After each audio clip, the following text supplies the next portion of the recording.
ये कहानी महाभारत के उन अनमोल पन्नों में से एक है जो न केवल युद्ध और राजनीति की बात करती है बल्कि दोस्ती, बलिदान और सच्चे साथी होने की मिसाल भी पेश करती है। इसमें कर्ण और दुर्योधन की मित्रता का विशेष स्थान है। ये मित्रता ऐसी थी जिसने अपने समय में सभी को चौंका दिया और आज भी दोस्ती की मिसाल के रूप में जानी जाती है। तो चलिए महाभारत के इस अद्भुत अध्याय के बारे में विस्तार से बात करते हैं। नमस्ते, मैं आरजे कार्तिक आपका स्वागत करता हूँ। ये उस समय की बात है जब गुरु द्रोणाचार्य ने कौरवों और पांडवों के बीच में एक विशाल प्रतियोगिता आयोजित की। इस प्रतियोगिता का उद्देश्य था राजकुमारों की युद्ध कला, धनुर्विद्या और अन्य क्षमताओं का परीक्षण करना।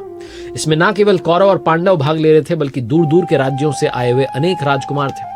इस प्रतियोगिता में अर्जुन ने अपनी अद्भुत धनुर्विद्या और कौशल का प्रदर्शन करते हुए सभी का दिल जीत लिया। हर कोई अर्जुन की वीरता की प्रशंसा कर रहा था। तभी वहां पर एक योद्धा प्रकट हुआ जिसकी आंखों में आत्मविश्वास था, चाल में वीरता थी। ये कोई और नहीं बल्कि कर्ण था। कर्ण ने प्रतियोगिता में उपस्थित सभी लोगों को आश्चर्यचकित कर दिया। वही करतब कर दिखाया जो अर्जुन कर चुका था। उसके कौशल और आत्मविश्वास को देखकर वहां मौजूद लोग जो थे दंग रह गए। लेकिन जब कर्ण ने अर्जुन को द्वंद्व युद्ध के लिए ललकारा तो गुरु द्रोणाचार्य ने मना कर दिया। उन्होंने कहा कि यह प्रतियोगिता केवल राजकुमारों के लिए और कर्ण एक सूत पुत्र है। ये बात दुर्योधन के हृदय को छू गई।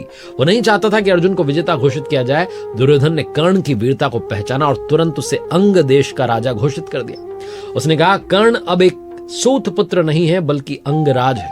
अब वो अर्जुन से द्वंद्व युद्ध कर सकता है। कर्ण के लिए सम्मान अनमोल था।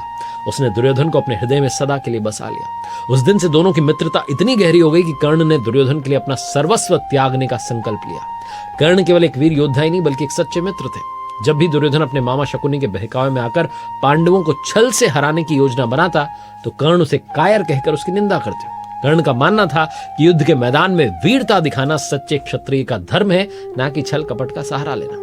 एक बार जब दुर्योधन ने पांडवों को लाक्षागृह में जलाकर मारने की योजना बनाई तो कर्ण ने इसका विरोध किया। दुर्योधन से कहा कि दुर्योधन ने तुम्हारी कायरता, यदि तुम पांडवों को हराना चाहते हो तो युद्ध के मैदान में उनका सामना करो।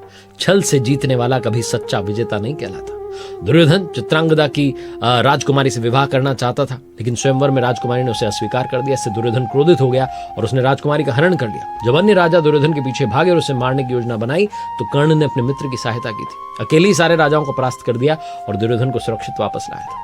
महाभारत के कई सारे प्रसंग ये साबित करते हैं कि कर्ण न केवल दुर्योधन का मित्र था बल्कि उसकी ढाल और तलवार भी था। जब भी दुर्योधन किसी कठिनाई में फंसता था, कर्ण उसे बचाने के लिए सबसे आगे खड़ा होता। एक बार जब दुर्योधन को शक हुआ कि पांडव उसके विरुद्ध कोई योजना बना रहे हैं तो उसने कर्ण से मदद मांगी थी। कर्ण ने उसे न केवल आश्वस्त किया बल्कि उसे सही मार्ग पर चलने की सलाह भी दी थी।